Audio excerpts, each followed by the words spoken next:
Depression এমন একটা জিনিস, কাকে কখন কোথায় কি সিদ্ধান্ত নিতে হবে কেউ বলতে পারে না। এ দাদা ভাইটাও হয়তো জানতো না তাকে এই সুন্দর পৃথিবী ছেড়ে এত তাড়াতাড়ি চলে যেতে হবে। আজ মঙ্গলবার, আমি দেখো ছেলেকে নিয়ে টিউশন থেকে বাড়ি ফিরছিলাম, তো ভাবলাম যে থিম পার্কের পাশ দিয়ে যাচ্ছি, একটু ঘুরে যাই।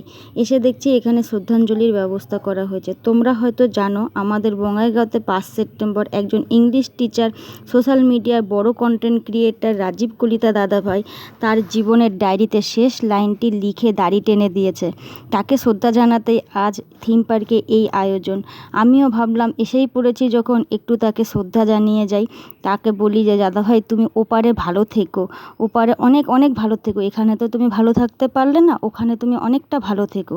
তো এখন চলে যাব, ছেলের আরও একটা টিউশন আছে, প্রোগ্রামটা এখনও শুরু হয়নি, শুরু হতে একটু দেরি হবে।